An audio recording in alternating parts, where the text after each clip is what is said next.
Jess. Welcome back to my channel. Today we are doing the next episode of Unread, Unsolved. Hold on. Before I even get started with that, Happy New Year. Happy New Year to everybody. I hope it started out well for y'all, you know. I hope, listen, it's going to be a good year for us, for all of us. You watching this, yeah, you watching this right now. It's going to be a good year for you. It's going to be a good year for you. It's going to be a good year for me. It's going to be a good year all around. You know what I'm saying? Welcome back. I got to cuss my husband out. His name is Sean. This is the next episode of Unsolved. The last episode that we had of this. Y'all remember that my daughter is missing. My daughter is named Leah. She is missing. Just disappeared. She's 16 years old. She just vanished. I don't know where she is. I don't know. But we done found out that she done had a whole secret life. She had, what, 2,000 pounds, 3,000 pounds in a secret bank account that I didn't know about until a couple weeks ago in Suggestions time. It's been like 2 days in Unread time, but she had secret bank accounts and stuff. She had a job that nobody knew, like an unpaid internship. My sis was living a whole nother life. Like, I just didn't know. But aside from Leah, I have an ex-husband named Sean. And I done found out that Sean has been gallivanting around town. Gallivanting with some young floozy tenderoni behind my back. Well, we divorced now, but he was doing all this while we were married. So now I got beef. We got beef with this man. And I didn't text him the last episode. I texted him and I said, look, you ain't gonna get one over on me. I got my eye on you, Sean. I got my eye on you, so you better start talking. You better start talking, Sean. I'm sick of you. But that's it, y'all. I think it's another case today. Maybe. I don't know. I think it's another case. But let's just listen. Let's jump into it. Just go ahead and get into it. Okay, y'all. Let's go to Eric. Eric is my partner. Eric said, hey, you okay? I said, yeah, considering everything. I've been doing lots of digging into Sean's female friends. Right. We'll let you know when I find out more. He said, okay, Kate. Well, Danielle's got another case for us, so I'll give you a call in 10. Hopefully that'll keep your mind occupied at least. I said, time will tell on that, because I'm ready to cut Sean out, okay? All right, let's call Eric. Hi, Kate. Hey, Eric. Are you calling about another case? Yeah, one of Whitford's rugby players was drugged and robbed. Okay. Someone spiked his drink with Rohypnol, stole his wallet, and then left him in an alleyway. Good Lord. Christ. I'll send you the case file over in 15 minutes. All right, I'll take a look. Thanks, Eric. Bye, Kate. Somebody spiked the man's drink and then left him in an alley? Is that what he said? Good Lord. Okay, y'all. 1 second, because this is Danielle on my phone too. Danielle is my boss. She's my supervisor. I said, hey, Danielle, I know you said we should be going one step at a time, but honestly, I want to know your thoughts on my return to the office. Right, because you've been dragging your feet, sis. I've worked 4 cases now. 4 cases, and helped solve them. Eric has been saying how much the team needs me back. I think I'm ready. I think it's time to get me back in. Right, give me my badge back. I can offer real value. Danielle said, hi, Kate. I think I made it clear we aren't going to rush into anything just yet. I said, girl, I hear what you're saying. I hear what you're saying, sis, but I think it's pretty obvious how much of an impact I'm having. Right, because we've been on the case for 4 consecutive cases, okay? Danielle said, Kate, your contributions are appreciated, and that's why we will continue to utilize you in this way. I said, Danielle, girl, we've known each other so long. Can you just tell me what the problem is? She said, there are several problems, Kate. Firstly, compassionate leave is designed to give you time to recover emotionally from the situation. I don't think you'd have done that. But more seriously is your recovery process from drinking. You've been missing your ACT appointments. I said, girl, you in my business? You've been checking up on me? Danielle said, of course, girl. The welfare of my officers is my responsibility. I can't let you return to work when you're not showing a commitment to dealing with your issues. I said, girl, I had a flat tire. What you mean? That's a lie. I ain't had no flat tire. But she don't know that. She don't know that. Danielle said, hey, can you give me a receipt from where you got it fixed? Look, Kate, I don't want to give you a hard time here or question your intentions, nor do I want to prevent you from coming back and having a successful career. I want you to recover. Take the time off, do the steps, then we can talk about bringing you back. You still need to convince me about this. I mean, girl, I hear you, but what? Just give me my badge back, girl. I don't know what you talking about. I don't know what you talking about, Danielle. I'm ready. I got a picture here. Hold on. It's locked, so it might be some tea in here. Wait. Okay. What's this? Saul Henry, owner of Saul Henry Veritine Investments. So remember, Leah had that internship, right?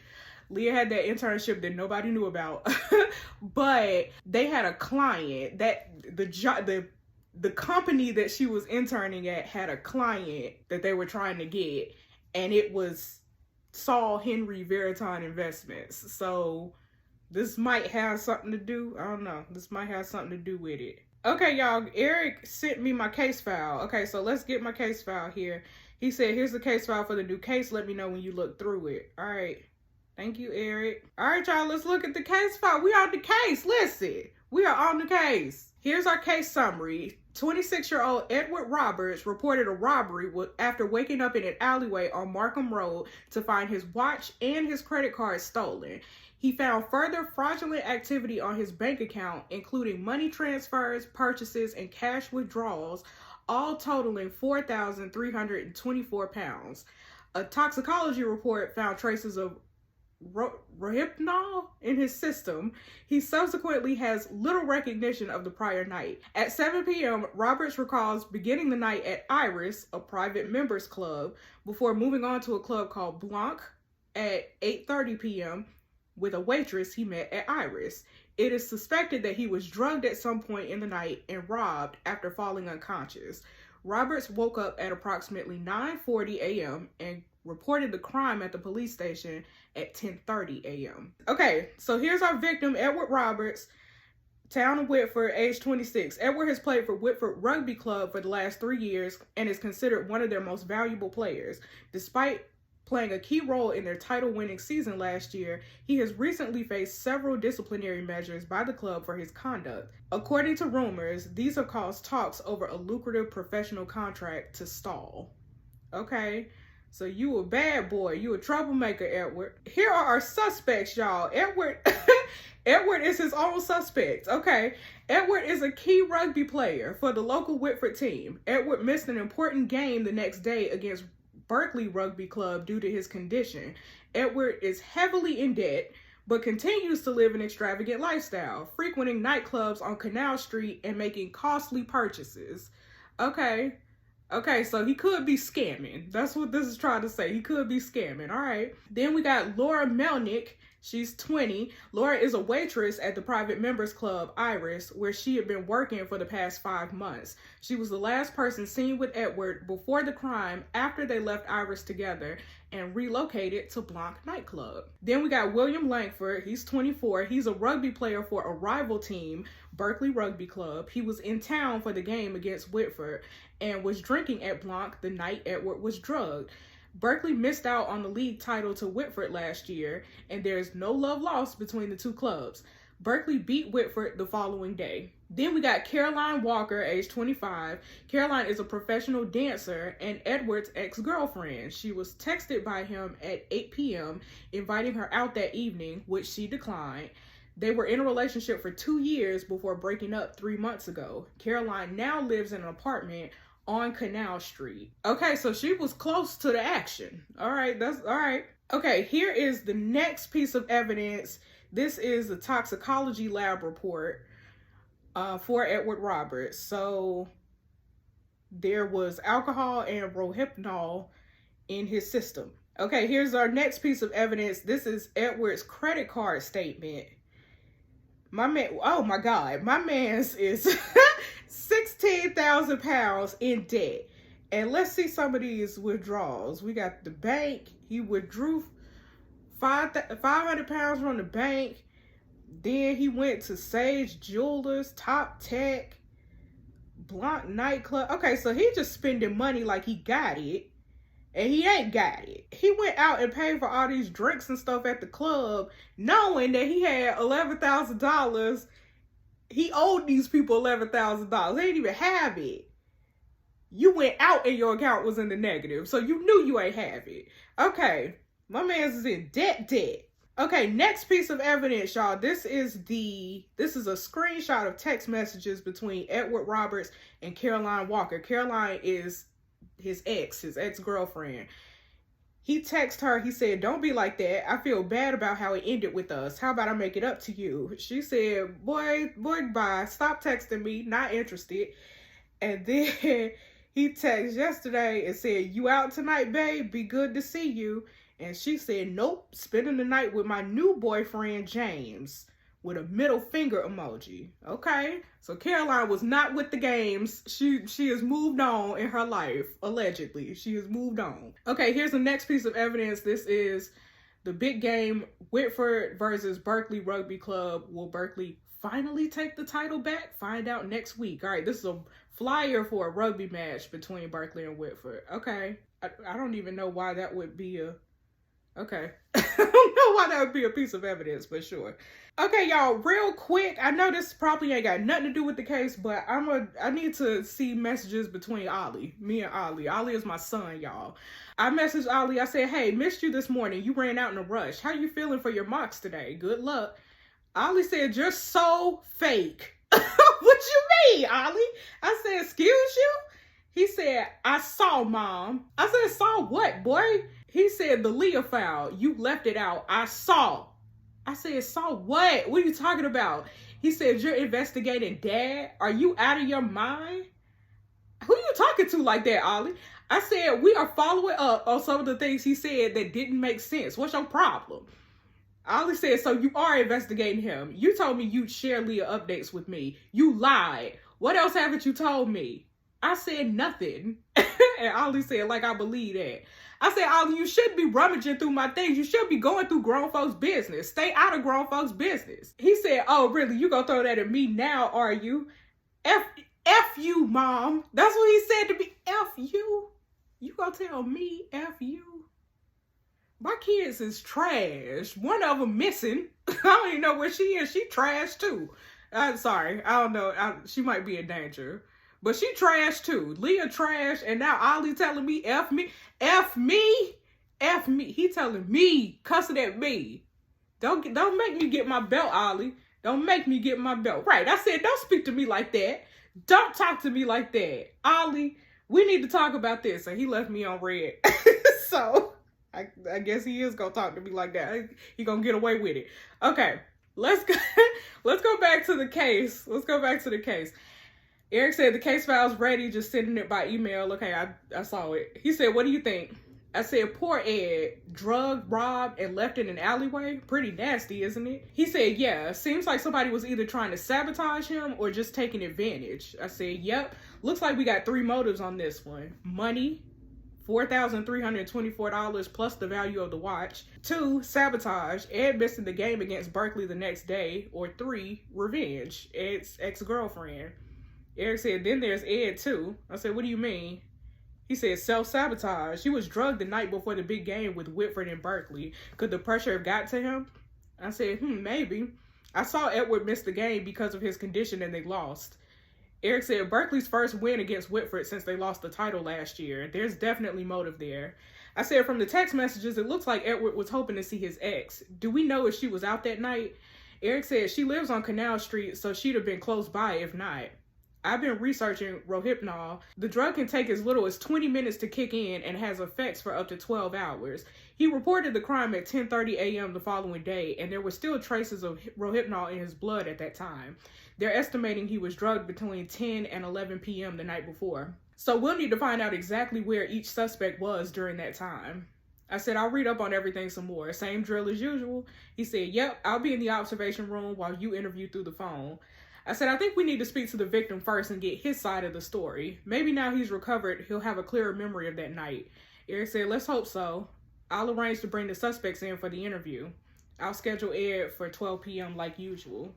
All right, well, let's go. Let's do it. Okay, y'all, here's Patrick. He is my AA. He's my partner from my AA / ACT, my alcohol meetings. he's my buddy. I text him, I said, bro, did you tell Danielle I've been missing meetings? And he said, what? Who is that? I said, my boss, bro. And Patrick said, why on earth would I do that, Kate? I said, I don't know. She knows I didn't have a flat tire. She called me out on it. Basically said I couldn't return to work yet because I've been missing meetings. He said, and you think your friend and sponsor would turn you in like that? I said, no, I guess not. I'm sorry, Patrick. I'm just on edge with everything going on. He said, look, it's okay. Just remember who's on your side. I'm here for nothing but support and accountability. I said, thank you. He said, besides, it was probably Serious Dave. He's got a log of everyone in and out of sessions. He'll be the one she's checking with.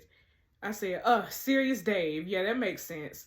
Patrick said, you want my advice, Kate? Take some time and get this thing sorted. Do whatever you need to do and screw the meetings right now if you have to. But come back to the meetings when you're ready. It's good for you. It's what you need long term.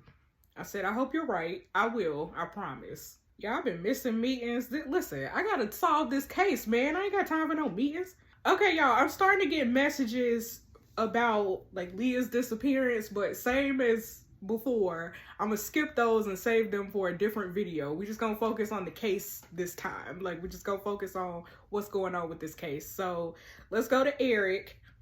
And Eric said, hey, Kate, Ed's just being processed. We'll be ready for you to interview him at 12. I said, no worries, just been doing some research. We'll be ready. He said, Ed's here. I said, how's he doing? He said, okay, I think. Still a bit shaken, though. I said, all right, we'll bear that in mind. I'm ready when he is. Hi, Ed. My name's Detective Kate Finch. Hi. Hi. I am investigating what happened to you the night that you were robbed, and I wanted to get your side of the story first. Okay, thanks. This call is being recorded, so anything that you say may be submitted as evidence in a court of law, okay? Okay. Let's start at the beginning of the night. Yeah, can you tell me what you can remember? Yeah, sure. It was the night before our big game with Berkley, and I was feeling restless, so I wanted to go for a few drinks. I started off at Irish Club where I met this girl called Lara, Yeah. and then we moved on to Canal Street. Next thing I know, I'm waking up in an alleyway with all my stuff missing.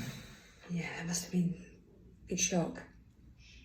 I just can't believe it. I can't believe someone had used a date rape drug on me. Yeah.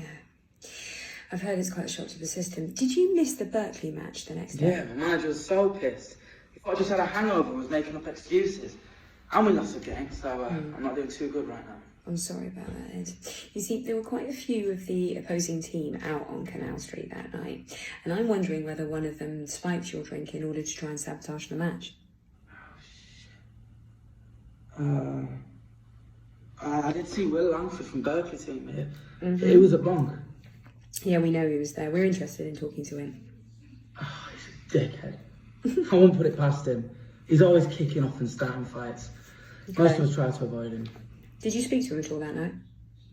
No, like I said, I try to avoid him. Now, you said that you were with a girl called Lara. Did you spend all evening with her? No, she left after a few rounds at bonk. Thought she was coming on with me, but guess not. Do you know what time she left? No idea. I can't remember. Okay. So you had a few drinks, and then she just sort of suddenly gets up and leaves. Did something happen between you two? No, not that I can remember. She probably just wanted to free me out. I'm pretty well known I'm with her. And She probably saw me come in. do you think she could have been the one that spiked your drink? I don't know, I think she'd left by that point. Plus, she didn't seem the type. She was a nice girl, you know. Earlier in the evening, you messaged your girlfriend, your ex-girlfriend, Caroline, and you asked if she was about. Did she show up? No, she said she's got a new fella. Oh, she still likes me, but bad breakup, you know. But you still text her? Yeah, couldn't help myself. Why did you guys break up? Oh, we kept having these arguments about me going out all the time. You know, she's the type of girl that likes to cuddle up on the sofa every night. That's not me. I don't like cooking and watching movies. I like to go out and have a good time. And she was always on my case, trying to get me to rein it in. Okay. You provided us with some bank statements, and it does seem that you're in quite a bit of debt. Have you got any plans to address your financial situation? Oh, well, you know, sooner or later they've got to start paying me more.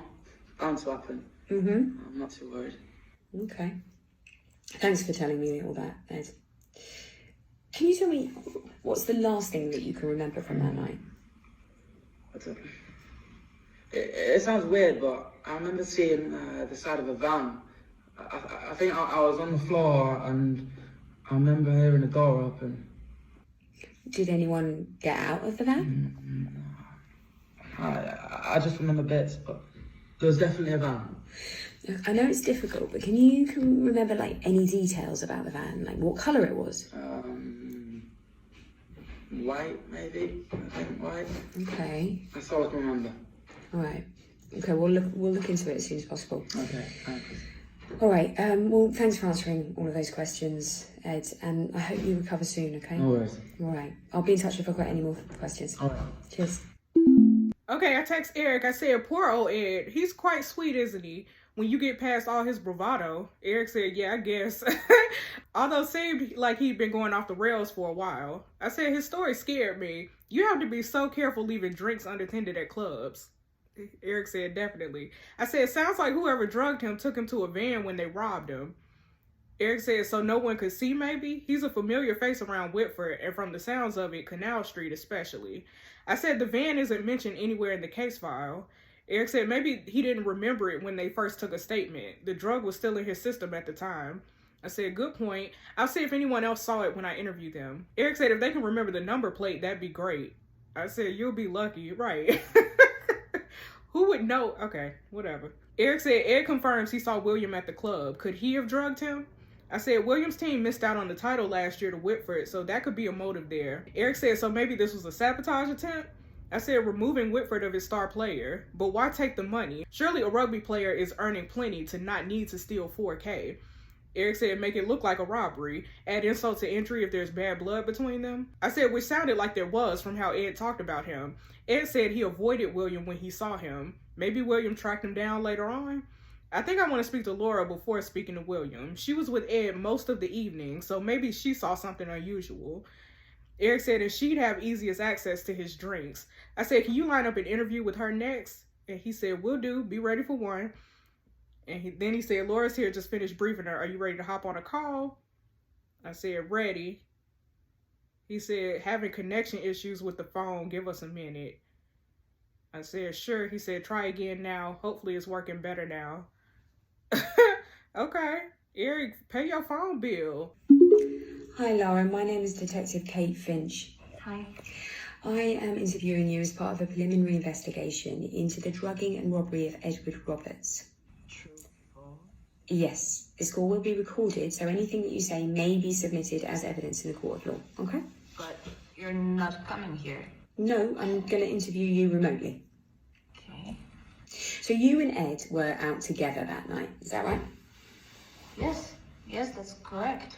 I work as a waitress at Iris, and he came to the bar. He bought me some drinks and invited me out. I thought he was cute, so why not? And I understand that you spent most of the evening together. Yes, we did. We got taxi to Canal Street. We drinks, danced a little, you know. Ed told me that he had a game the next day and wanted the party to take his mind off it. Okay. Because we think Ed was drugged between 10 and 11 p.m. So did you notice any change in his behaviour at that time? No?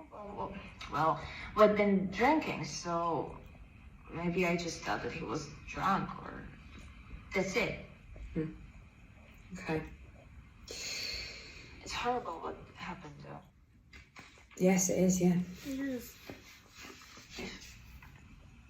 If I knew that he'd been drugged, I would have tried and helped him or something.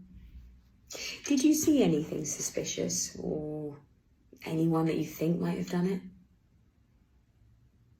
There was another rugby player there at one point. Mm-hmm. He was good at dirty looks. Ed told me that he didn't like him. And did Ed tell you what his name was? William. Okay. What time did you leave Blanc nightclub? Not that late. I don't know exactly. Maybe around 10. Okay. What's going on What with the made you go? Because I just wanted to go home. I was tired and had enough of drinks. Oh, fair enough. Okay, where did you go? I went home. I walked. Okay, where do you live? A flat on Cheshire Street. I lived there with another 5 girls. They work at Iris too. 6 of you in a flat, that must be crowded. It's not as bad as it sounds, and we look after each other. What are the wages like at Iris? Not great, but tips are amazing. Oh yeah, they're generous there, are they? Well, yeah. Sometimes they give me more than my mother makes in a month. In that case, I stayed at home. Where is home? Romania. But I have lived here for a while now. When you got home, were any of your flatmates there? No, I was just... So out of 5, no one was home? We're always busy. So no one can confirm that you were there? No, but I'm telling you the truth. I was just tired and wanted to go home. Okay. Did you see a white van before you left Blanc? No. No, I don't think so. Are you sure? Well, I don't drive, so I don't pay attention to cars and stuff. Okay. All right. That's all for now. Thanks, Laura. I'll be in touch if I've got any further questions. Okay, I messaged Eric. I said, you need to get Danielle to invest in a better phone. Right. Y'all need to get some better equipment up in there. I know the taxpayer money is coming through somewhere. More cutbacks. Eric said, tell me about it. What did you make of Laura? I said, she seemed nice enough and her story made sense, but she seemed reserved somehow, like she was holding something back. You know what I mean? He said, yeah, she was a bit closed off and money seems like an issue for her, which gives her motive. I said, very true. It did sound like she had some resentment to the big spenders at Iris. Maybe she saw Ed like that and thought he had money he could afford to lose. Eric said, very possible. I guess she wasn't to know the debt Ed was in. I said, she was also cagey about her living situation and the alibi too. All those housemates and no one could vouch for her. Eric said, Iris should be paying their staff more by the sounds of things. I said, too right. Eric said, the bar at Iris doesn't close till 2 a.m., so maybe a few of them were still on shift. I'll contact them to see if they can corroborate Laura's account. And I said, sounds like a plan. It's definitely still convenient that nobody was home at that time. Laura said William was giving Ed dirty looks. According to Ed, William was always getting into fights. Eric said something could have gone down between him and Ed after Laura left. I said, yeah, and Berkley won the next day, so William's team certainly benefited from Ed not playing. I think I need to speak to William next. Eric said 3 p.m.? I said, perfect. He said, he'll get back to you later. Then I said, any luck with getting in touch with Laura's flatmates? He said, nope, none of them have gotten back to me. Guessing they're at work without their phones or they're ignoring me. I'm going to run over to Iris now and see who I can find. I said, proactive, I like it. And he said, we'll let you know what I find. We'll be back for William's interview at 3. Okay, later on, I said, how did it go? Find anything out? He said, nothing useful to the case. I could only find one of Laura's flatmates, and she wasn't exactly friendly with me, to put it that way. She said she was out that night and said she couldn't give any info on where Laura was. I said, that's annoying. He said, yep, headed back to the station now. I said, hopefully we get more from William. And he said, William's ready. Prepare yourself. I said, oh, what's he like? He said, you'll be glad you're not in the same room as him. I said, okay, wish me luck. Okay, so William about to, it's about to be entertainment for me and William. Okay, hold on, y'all. Hello, William. Hello. My name is Detective Kate Finch. As my colleague has already explained to you, I'm interviewing you as part of the preliminary investigation into the drugging and robbery of Edward Roberts. This call is being recorded, so anything that you say may be submitted as evidence in a court of law, okay? Look, I don't know really what happened to Ed. Heard that he got spiked. A few of the guys at training were talking about it, but I need to actually be at practice now, so I can't miss it. Well, we've only got a few questions for you, so it won't take long. Okay. You were at Blanc nightclub the evening that Ed was drugged, correct? Yeah, that's no secret. I told the police that already. Just answer the question, Mr. Langford. Please. I went to go check it out. Apparently everyone was talking about it. It's the place to be. So you knew that Ed was going to be there that night? How would I have ever known that? Is that a yes or a no? I don't know. I went to go and check it out. I don't really care if he was there or not. Look, I need you to cooperate, Will, because avoiding answering all of my questions is just not helping your case. Right. Okay. How well do you know Edward Roberts? Well, he's Whitford's MVP, so he's my competition. Although he's not going to be that for too much longer anyway. I know the players are getting fed up with him. I know the manager's getting fed up with him. Really? Why? What have you heard? I heard that he wants a raise. I heard that he's carrying the team. I know that they won't pay him the money he's after though, so... And how do you know all this? People talk, don't they? Apparently Ed's going off the rails as well. So, in nightclubs every night that he's not training, spending money he doesn't have. I was surprised that all of you were out boozing the night before a big match. Is that normal? If you can handle your drink, it is. We didn't have practice during the day either. I see. It was certainly convenient for your team that Whitford's star player was taken out of action. Listen, we won that game fair and square. With or without Ed. He's not as important to his teammates as he likes to think he is either.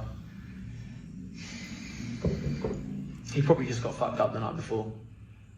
He was drugged, Mr. Langford. Rohypnol. Have you heard of it? It's called a date rape drug. Yeah, he was roofied. So someone's going around spiking drinks, it's not me. Well, we actually have a witness who said that they saw you standing right next to Ed in the Bronx nightclub, just before he was drugged. And as I said, Ed's absence from the match the following day gave your team an advantage. Yeah, this is ridiculous. I can't help it, I was there. So what, I had nothing to do with it. You sure? Probably best to come clean if you did. Look, he was a car crash that night. Anyone in that club could have spiked him. He was with a girl for most of the night. He should have bored shitless. I wouldn't be surprised if she'd just shut him up. All right, that's enough.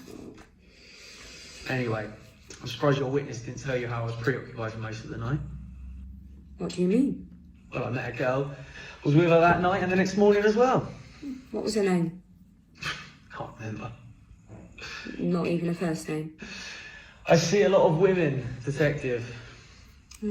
That's a shame, because you could have confirmed your alibi. Oh well. There's just one more question, Will. What kind of car do you drive? A BMW. What colour is it? Cobalt blue, it's bespoke. Very nice. You don't have any other vehicle, do you? Own a van, perhaps, or anything? Do I look like an ice cream man to you? All right. That's all the questions I have, I hope. Thanks, Will. Okay, bye. Thank you, William. Not an ice cream man. He ain't have to shade ice cream man like that, okay? I said William certainly had a lot of animosity to Ed. Eric said, I really didn't like the guy. He was smarmy? Smarmy? Is that must be some UK slang. Smarmy as hell. I wouldn't be surprised if he did it just to spite Ed. I said, yeah, and all those petty digs at Ed, he clearly has it in for him. Eric said, and he seemed to know a lot about Ed, considering he didn't care for him. How the players and managers are getting sick of him, his money situation, all that stuff. I said, I thought that too. Seemed like more than a bit of healthy competition. Eric said, and he's giving it the big I am about this girl he was supposedly with, but no name and no alibi. I think he's bluffing. I said, okay, I can tell you really didn't like him. Eric said, nope. I'll try and find out who the girl was he went home with. I said, if she exists, right? He said, right. He seemed like the sort of guy who'd make up conquests to big himself up. I said, or for an alibi. And Eric said, to be continued. And I said, there's still nothing on that mystery van. Do you think Ed could have misremembered? Eric said, nah, I think it's more like nobody's admitting to it. I said, it pains me to say it, but I can't really see William driving a van. Eric said, no, but I bet his rugby team has a van for match days. I said, there's an idea. Can you follow up on that? See if he might have had access? Eric said, absolutely. We'll speak to Berkley about it. I said, thanks. I'm interested to hear what Caroline has to say about all this, too. People are usually forthcoming about their exes, especially if it ended as badly as Ed said it did. Eric said, maybe she wanted to get her own back. I said, you setting it up for 5? He said, yep, you know the drill. Then he came back and said, I just heard from the coach at Berkley. Turns out they do have a van they use for match days to carry all the kits and balls and things. I said, the color? He said, we'll email you all the details. Okay, hold on, y'all. Pause. All right, here is the email about Berkley's van. He said, I'm attaching the statement. This is Eric. He said, I'm attaching the statement from Mark Tavistock, the manager of the Berkley Rugby Club. Interesting stuff about the van. Have a read and let me know your thoughts. All right. Okay, y'all. This is from Mark Tavistock, manager at Berkley Rugby Football Club, giving the following statement related to the robbery of Edward Roberts.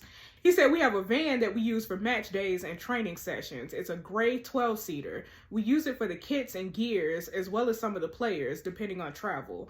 I'm the registered driver on the insurance for match days, but I leave the keys in my office in the clubhouse. Some of the senior players have keys to the clubhouse, so technically they could have let themselves in overnight and taken the keys from my office. But I don't think any of my boys would do that. They'd be fine and be out of the team if I caught them doing something like that. Okay, I text Eric. I said, that's interesting, especially what he said about the senior players. Eric said, yeah, which sounds like William was one of for sure.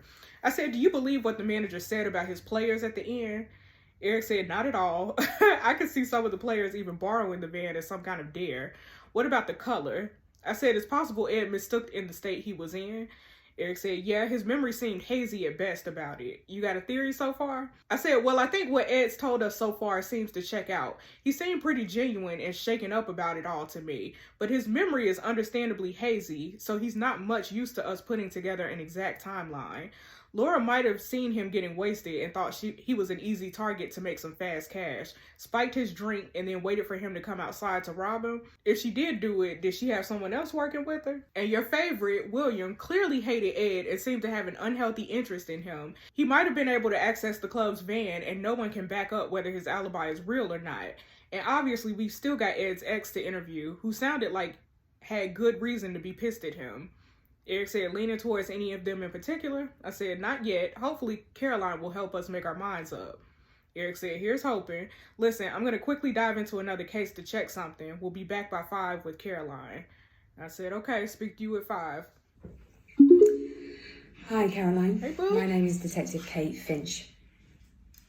Hi. Hi. As my colleague has explained, I'm interviewing you as part of the investigation into the drugging and robbery of Edward Roberts. This call will be recorded, so anything that you say may be submitted as evidence in a court of law. Okay? Yeah, sure. Can you confirm for me that you and Edward Roberts were in a relationship up until a few months ago? Sadly, that is correct. Sadly? What do you mean? It was a mistake. You wouldn't believe the shit he pulled while we were together. Such as? No. Where do I start?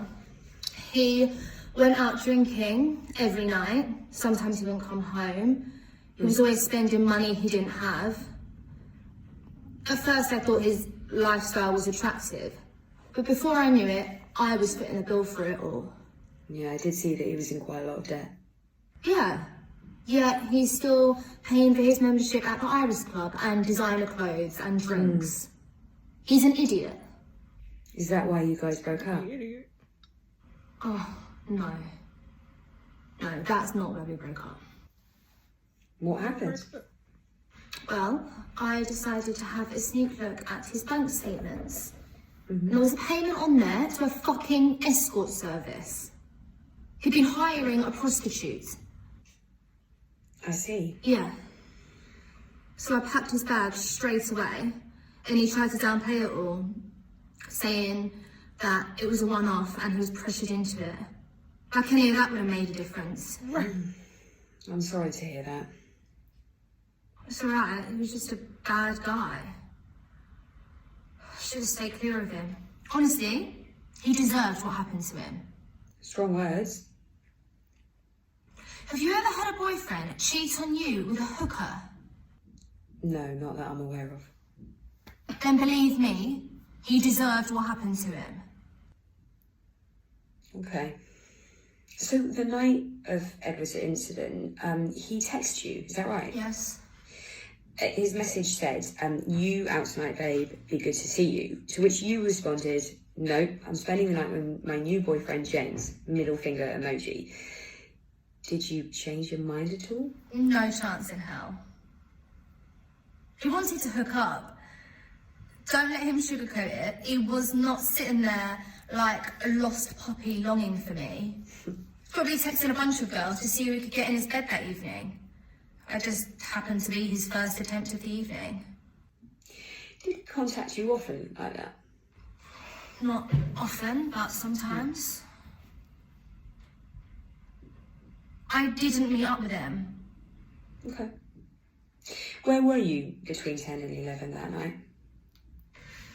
Just at my flat watching TV. What, and did your boyfriend come over after? Yeah. More in your message Your here, it said boyfriend. that you spent the evening with your boyfriend James. God, no. That was just to get him off my back. James doesn't exist. Okay, I see. Did you leave the flat at all at any point that night? I did briefly to get a snack from the shop. And what time was that? About 10:30. 10:30? Must have been one hell of a craving. Right. I'm a chocoholic. Okay. I know that's hard to believe, but it's true. You didn't get a receipt, did you? No, I don't think so. But I literally walked across the street to the corner shop. That's it. Almost got hit by a van on my way back though. A van? Huh? Yeah. What do you mean? I was swerving all over the place. The driver was probably drunk. I managed to jump out the way, but they almost hit me. Can you remember what colour the van was? Well, it was night time, so hard to tell. Could it have been white? Yeah? Yeah, maybe it was white, actually. Can you remember any other details about it? Like the license plate or the No, make? just that they were driving like a maniac. Is this relevant? So I'm confused. Don't worry about it. To the investigation? Yes, it's relevant. Okay. Well, after that, I just went to bed. I didn't go anywhere near the clubs on Canal Street. I'm sick of that whole scene. You live there. Okay. Thank you, Caroline. I'll be in touch if I've got any further questions. Thanks. I don't like her. I do not like her. So, girl, something about you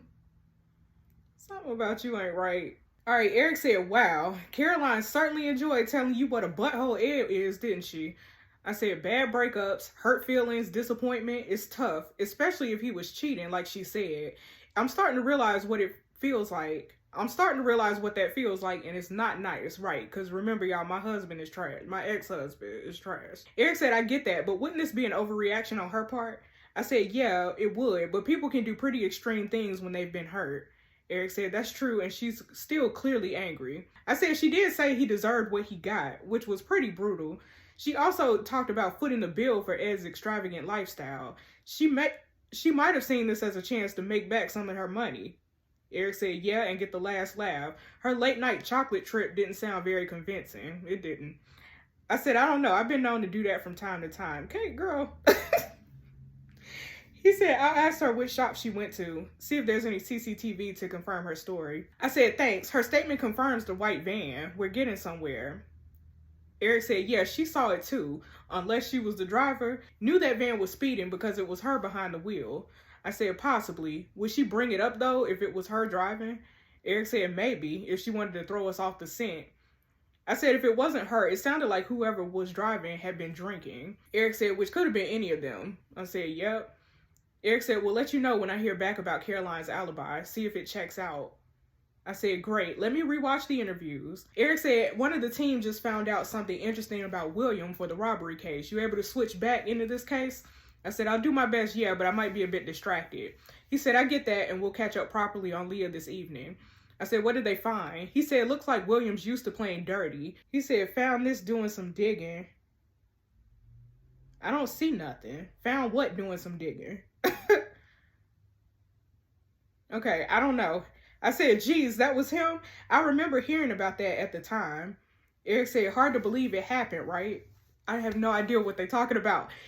He said, hard to believe it happened, right? I said, blood capsules, deception, and fraud. Sounds like he's got a history of doing whatever it takes to win. Eric said, yep. I said, good catch. I'm annoyed because what is he talking about? What are they talking about? He said, I'm just forwarding you the email I got back from the owner of the shop Caroline says she went to. I said, okay, we'll take a look. Interesting info? He said, yep, very interesting. Okay, here's the shop owner's email. He said, hey, Kate, I pasted the email I just got back from the owner of the shop that Olivia claims she went to. Turns out she didn't. Take a look. Okay, here's the pasted email. No, the shop was definitely shut on the night you mentioned. We were doing a major refurb, so the shop was closed for a day or two, either side of that date too. We didn't have any customers on those nights, sadly. We're still trying to make up the lost revenue now, if I'm honest. Anyway, hope this helps. Rav.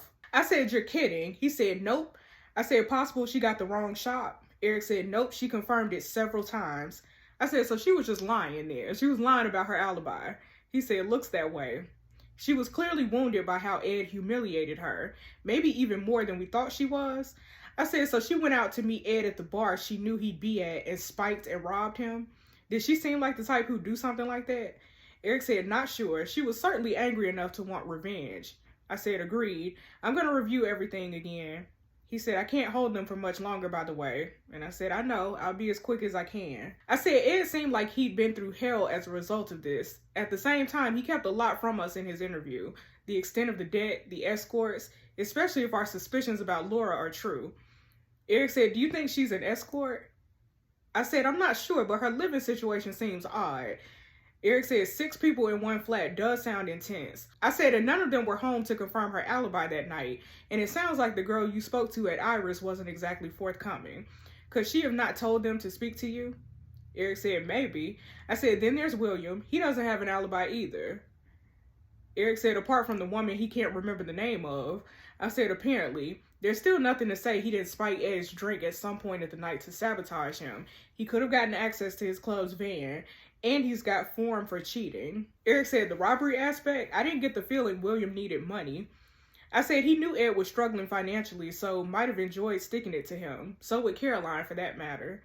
Eric said, I didn't buy her chocolate story at the time, and now we know the shop was closed. She's extra suspect. I said, why would she lie about it? Why not just say she was home? Eric said, maybe she worried she was caught on CCTV somewhere, so she made up a cover story. I said, maybe, yeah. He said, any closer to working this out? I said, there's one thing that just occurred to me. He said, what's that, Kate? I said, give me a couple to check something.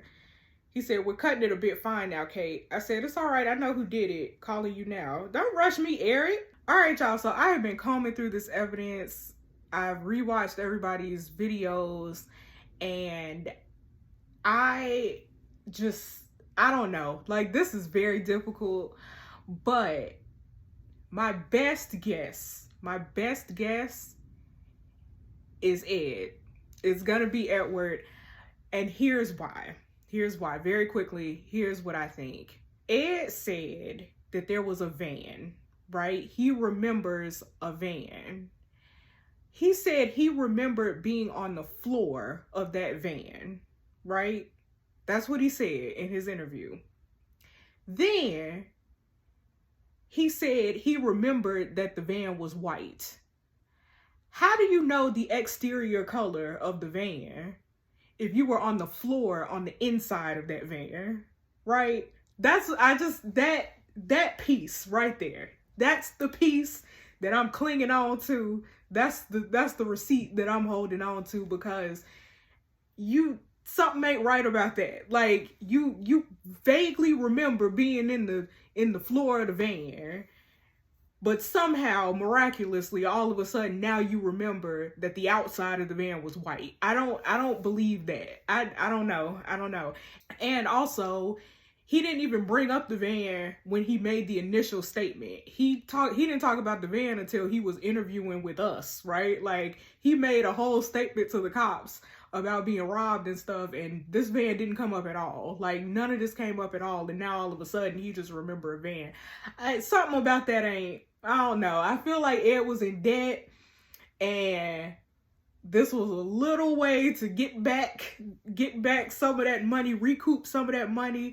Also, he had been drinking all night, and it's a good excuse for him to be roofied and drugged so that he didn't have to play in the game even the next day. I know the game was important and whatever, but if you hung over, it's a better excuse for you to be drugged than it is for you to just be hungover and can't play, right? Like, I don't know.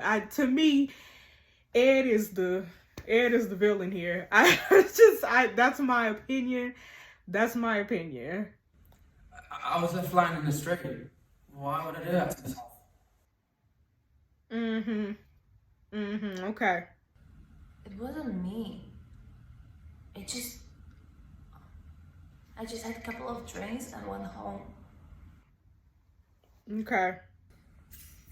It's not me. I don't need to spike kids to win the game. Okay. I didn't do it. I spent the whole night in watching TV. You lying, but I don't think it was you either. Okay, y'all, we're gonna go with Ed. Ed wouldn't do this to himself. The bank statement proves it was Lara. I'll go talk to her now. Why did the bank statement?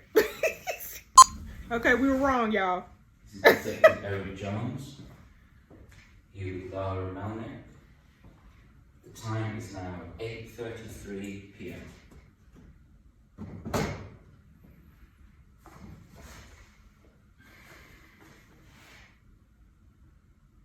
We've seen the activity on Ed's account. You were sending money back home, weren't you? Back to Romania.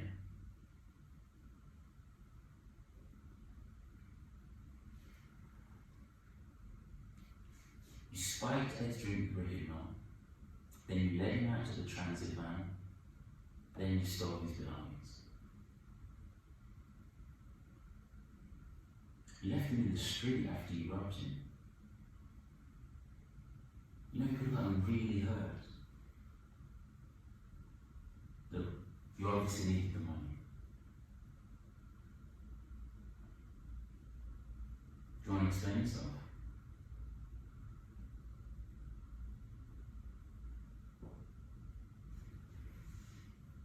Lara, we know it was you.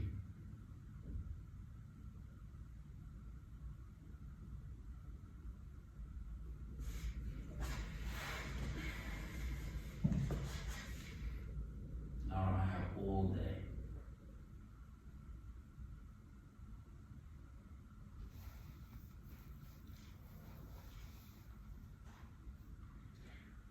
Look, this guy spends my monthly wage on one bar tab.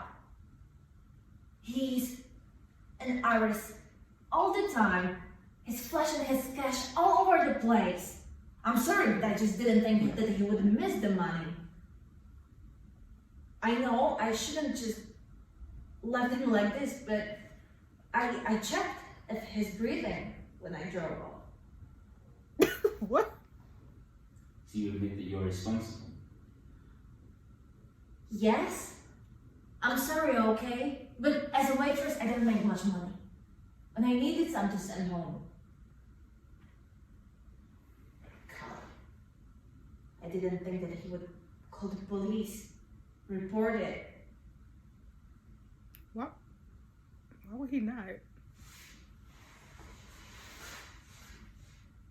It's a very serious crime, Lara. We're going to have to place you under arrest for assault and robbery. You do not have to say anything, but this may harm the defense if you fail to mention when questioned something you later rely on in court. Anything you do say will be given as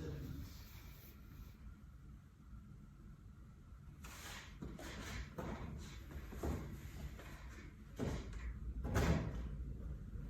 Wait. What's going to happen with me now? Well, you'll be held here in police custody. Another officer will be in shortly. They'll take it from there.